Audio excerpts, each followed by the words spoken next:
Welcome to The Sound, KQAL FM's weekly behind-the-scenes look at Minnesota-made music.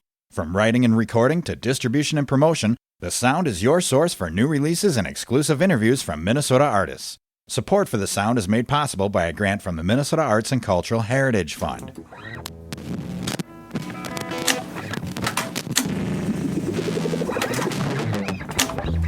Rolling.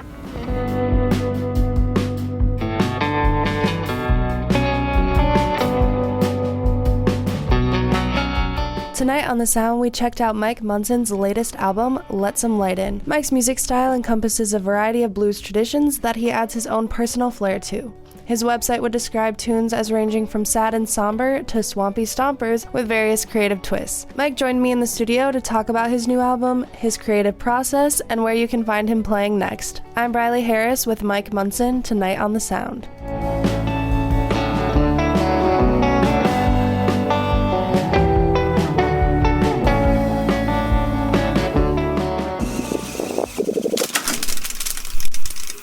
So I'm here with Mike Munson. How are you doing today, Mike? I'm doing great. Good.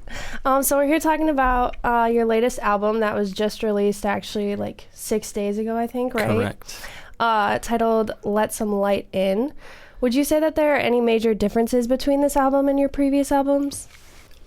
Major differences in this album from the last ones. There aren't many, but it expands on some of those ideas.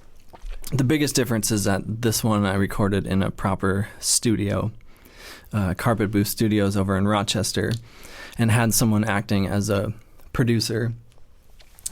So as far as like the end result goes, I wouldn't say it's totally different than some of my previous recordings, but the process of it felt very different, which I think maybe results in a different collection of songs and a different flow and a different experience for the listener. But a lot of it is more, I guess, in my head and the process-wise. Okay. So with your other albums then, how would you record those ones or get those ones out there? Yeah, so all those previous recordings that I've ever done have been what we call live recordings. So one, like Live at Ed's was like a concert, and the Ed's was, the venue's full of people, and then it was recorded. Rose Hill was recorded live, but not in front of an audience. So pretty much like we're in the studio here, the microphone lights up, I play the song, and then we're done. But Let Some Light In was typical studio behavior, so you make a basic track, and then you embellish it and layer upon it. So that is going to be the major differences, like more instruments than just me and guitar, drummers and other singers, and it's kind of a more fleshed out sound.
That was a song titled Wheels from latest album release, Let Some Light In. Was there anything specific that inspired this album, or kind of in general, is there a certain thing that inspires a lot of the music that you make?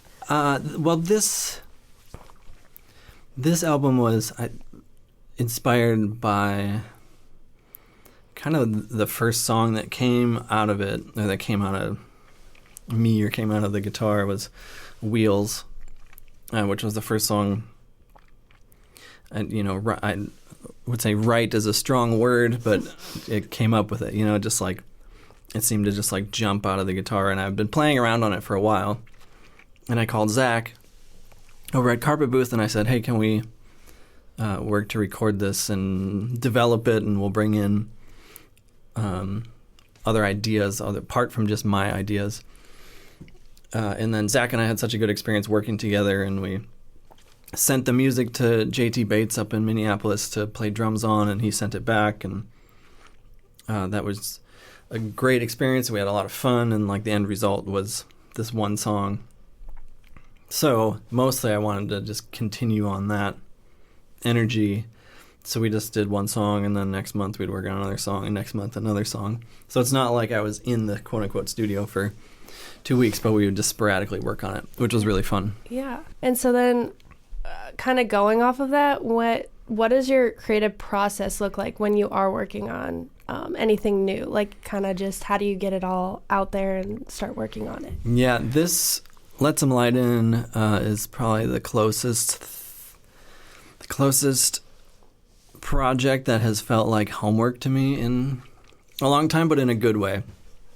So we worked on Wheels, and I had that first, but then I set another studio date without having the next music, even like an idea in my head yet. So I had like a studio date and a firm thing on the calendar, like I need to come up with 2 more songs by 3 weeks from now.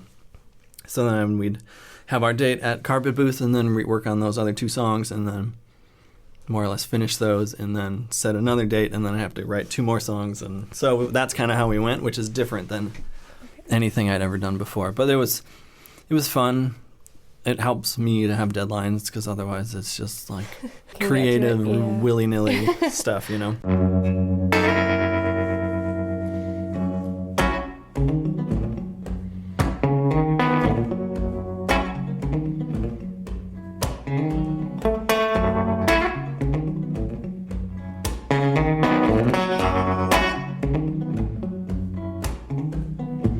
Greatest story ever been told. No, it's not a sad one. So scary it'll make you jump.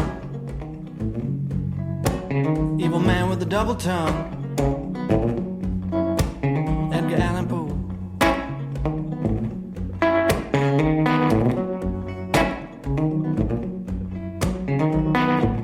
Greatest song ever been sung. Nothing but rattle and a hum. Wasn't much, but I heard it had soul. Could have been the last one. Charlie Parker blows.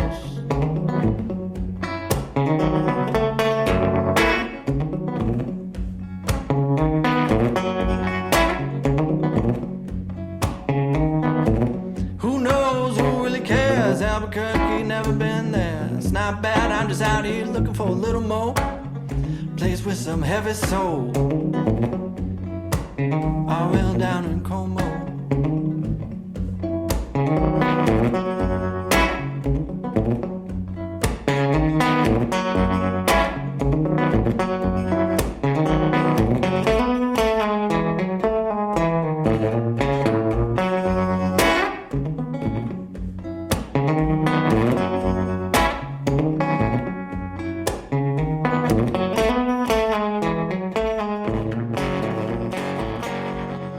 We've just heard What You Don't Know from Mike Munson's latest album release. And what does it feel like for you personally when all the hard work that you've put into creating anything is finally done and you have like the final product and you get to share it with everyone? That's super exciting. I really enjoy the artwork elements of music, which are becoming less and less with the internet But that's a chance to involve other artists and not simply musicians. So the cover art of this album is a photograph that I took of my friend Jack's stained glass work.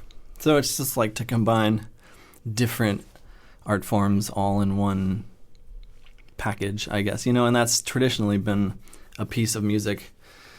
I don't know when it began, the 50s and 60s, when like the thing you hold in your hand and look at, like, and you open up the record jacket or the CD jacket and there's more art. That's not simply music, but whether it's like paintings or photography or whatever. So that's always fun to get people involved in that. And then sharing that and telling the stories is great. But I do think my favorite part is like once it's done, then like the slate is clean. I can be like, oh, what's next? Because for the whole past year, it's just been like what I need to do to finish Let Some Light In, and like swatting all these other ideas away just to keep the focus and like get my work done on time. But now that that's done, it's just like I can do like what's the next thing, and that's a fun place to be in. I enjoy that. Yeah. So you said this one took you about a year. Mm-hmm. Is that usually the normal when you are making an album, kind of, or is it just different this time? Yeah, I think it's just different this time. Zach and I decided to space it out and to not like book a whole 2 weeks at the studio, but just do a day a month or 2 days in the month, and just however it worked out. Mm-hmm. So that spaced it out, which I think the result is, and because I was writing the songs along the way, the album has like a really kind of weird yet enjoyable swing, because it was like my mind over way different points of a year, especially being last year. So.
Stealin' off of Mike Munson's latest album release. Just in general, I guess, what got you into music in the first place? Like, have you always been really into it, or was it kind of just as you got older? Music was always exciting to me. I mean, not always, but I remember it hitting, like, when I was 11 or 12, that music was, like, exciting, but I didn't know what to do with it. And then discovering instruments later was like, oh, this is how you can participate in music, and that was an exciting part. And then the other transition to like, oh, you can do music as your job was also an exciting part of that discovery. And so now it's, kind of discovering music, keeping it exciting now that it is my quote-unquote job, which isn't hard, but there are some days where it's like, you just got to be like, wow, this is my job, is playing music. And that is really a special place to be and an honor, because, like, who knows, like, get some sort of arthritis in my hands and it's done, or, like, worse things can happen, just like this is amazing that I get to do this right now. So just try to acknowledge that and experience that for all that it is and be grateful for it and thankful for it. Would you say there's a certain song that you've released that's your favorite? And if there is, do you have a reason why? Wheels still holds an exciting place. I love instrumental music, and I love kind of pushing that to the forefront because it's not a lot of people's first choice, and it's, you can't catch a lot of it on radio, or, it's relegated to being paired with TV and whatnot, which is still super cool. But I'm excited and proud of that song, mostly because of where it started. Like, when I started playing it, it was a super sad, like, heavy thing, but then as we worked on it, and I say we, me and Zach and JT added drums, it became like joyful and this kind of like triumphant sound, that's an exciting swing. It's the same song, but it's totally different, and so I'm really proud of the work that we put into that. And then afterwards, after the song was quote unquote finished, I worked to make a video with Nate from Tree Dome, and that was really fun, just to like make a proper music video, which I'm really proud of that and how it looks, and to pair those different art forms together, music and video, and then put that out there, and to have so many other people have their stamp on it and participate was an honor that they would want to participate in my goofy little guitar song. But I think we made it something really cool.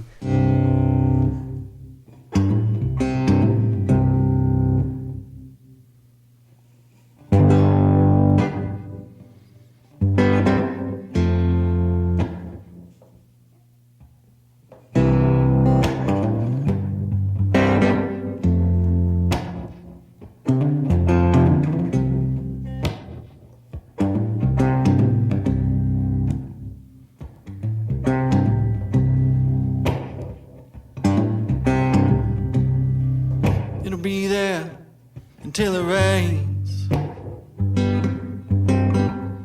coming down like everything else, it too will fade. Till what's left is all that was never meant to stay. I'm left picking up the pieces of the blues and the grays. Why so fast? Why so loud? Why so mad? Why so proud? Why so fast? Why so loud? Why so mad? Why so proud?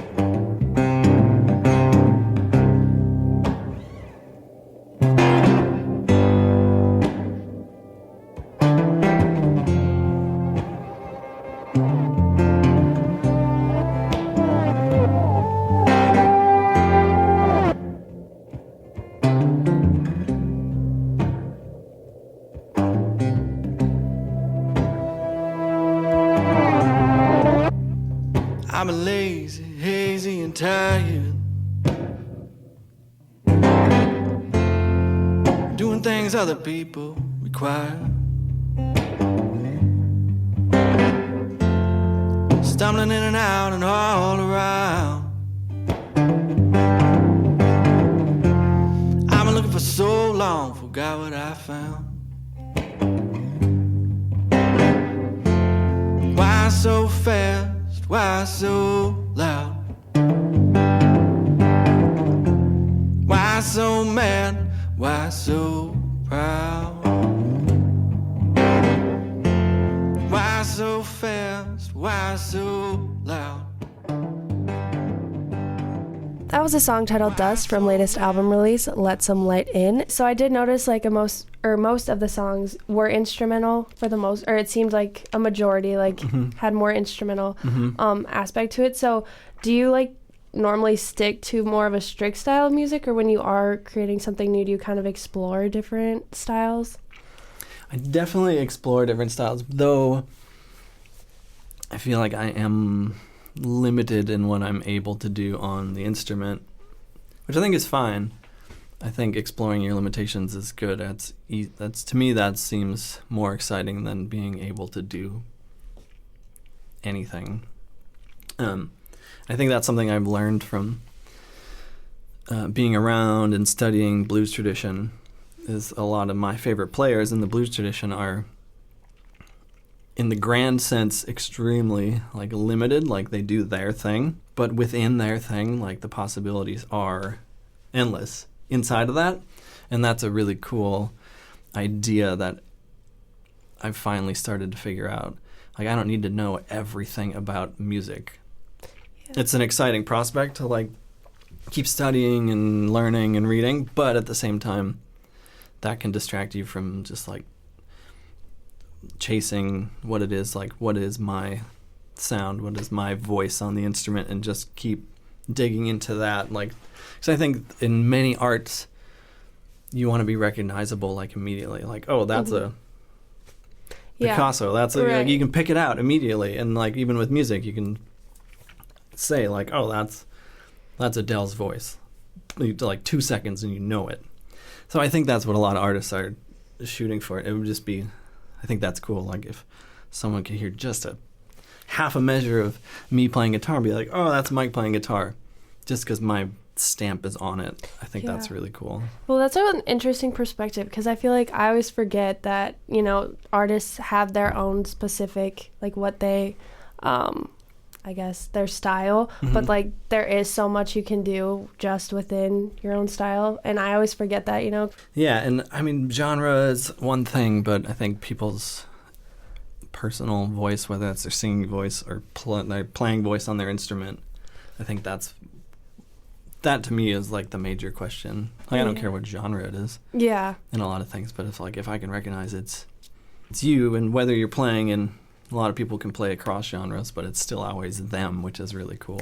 What would you say is the best advice that you've ever been given, whether it pertains to music or just kind of in life in general? Goodness. I think I've been given a lot of good advice, though I cannot pull on some really great quote right now. But recently I signed up for a lesson with a musician that I kind of grew up seeing and greatly appreciated them for a long time, and I knew that they had given lessons, so I called them up and I was like, can we do a lesson? And he's like, sure, I don't know what I'm going to teach you. And then we had an hour lesson, and honestly, like, we didn't play instruments. We just sat and talked, and that was a really fascinating lesson. And what came out of that, the advice was, I know you were hoping for like some little like nice packaged quote, but it's not that. It's kind of bigger. So what I had been doing was like separating these music styles and keeping them in different rooms of my head. And he encouraged me to move them closer together, and to not, you know, you play one style of music and you will think this way, and then you play another style of music, you think this way. But he encouraged me just to think of it all under one tent, and that these styles of music are closer together than I was allowing them to be, that's a really bad piece of, it's not like some little quip, but it really helped me. We were just talking about like moving things closer together in my head, and I don't need to know everything about music in theory in order to play this kind of music, and I don't need to know everything about whole separate theory in order to play this kind of music. It's just to allow myself to have a little more credit for what I know already, and just to use that and to use my own style. And like I know enough to get through the door. It was just more encouragement, which I think is not really advice, but I think what I'm going to distill in, you asked the question, what is the best advice you've gotten? I think the best advice I've gotten has just been to like take myself seriously or be proud of what I'm able to do, and like it came in encouragement. It's how I try to do that and that was like one of those things like, oh, I need to encourage other people too. So I like receiving encouragement. It's super helpful because it's so easy to get down on yourself about what am I doing?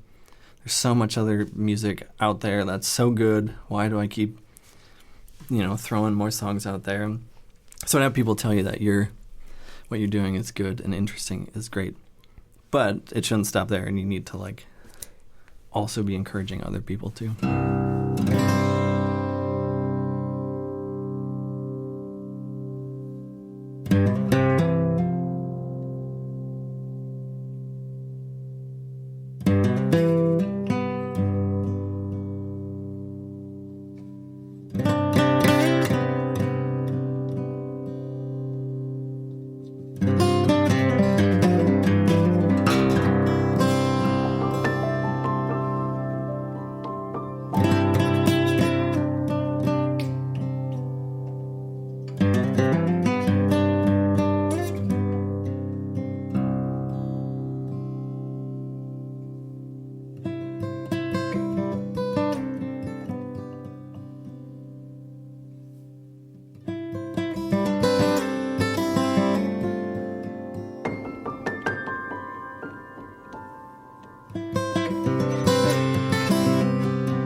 We've just heard Marion, Minnesota from Mike Munson. So, since this album was just released, do you have or plan to have any upcoming like tours or shows that you can tell people about? Yeah. Upcoming, I'm playing the Winona Arts Center November 27th. Downtown Winona, and the Arts Center is such a beautiful place and reopened now after some renovations. And I've seen so many incredible concerts there over my time living in Winona that it's always exciting to be able to play there. And then tours are still kind of up in the air based on our present situation. So I don't have many big tours set. I hope to get back to Mississippi in June and do some other traveling around. And then I know I'm looking forward to any chance to play. Yeah, I right. have, especially after the last couple of years. Venues, big or small, or people's living rooms or whatever. Like it's all great, and it's all a gift to be able to be invited to do that. Yeah. You gonna play at Ed's anytime soon again? I have love a their date. live music. I do have a date in January or February. Oh, okay. So Yes, I'm looking forward to that because I have not played there in a long time, and it's also a very special place in Winona. I love them. And then, so your music is available on various digital platforms, but where else can people go to find more information about your music and your shows and everything? Yeah, the digital platforms, the streaming places it's up there. MikeMunson.net is my website. And I will have to say that Bandcamp.com is also a great model for supporting music and musicians. And I'm able to sell stuff there, and people can listen to music, but I've also fallen in love with my own life, like listening to and buying music from other musicians from that service. It's a really incredible model, and it's done a lot to help me and a lot of other musicians, especially over the past year and a half. Well, I think that's all I have for questions as far as that goes. But, thank you for talking to me about your album. I feel like I got a lot of insight into how your process works. So my lack of process. Right. Well, thanks for running a great radio show, keeping radio cool. Thanks again to Mike Munson for joining us tonight on The Sound. More of Mike's music can be found on all digital platforms, and more information about himself can be found on his website, MikeMunson.net. For more deep dives into local and regional albums, tune into The Sound every Wednesday night at 6, right here on 89.5 KQAL. I'm Riley Harris, and we've just heard from Mike Munson on The Sound. Thanks for listening to The Sound. The Sound is produced by KQAL FM on the campus of Winona State University. Visit us online at kqal.org.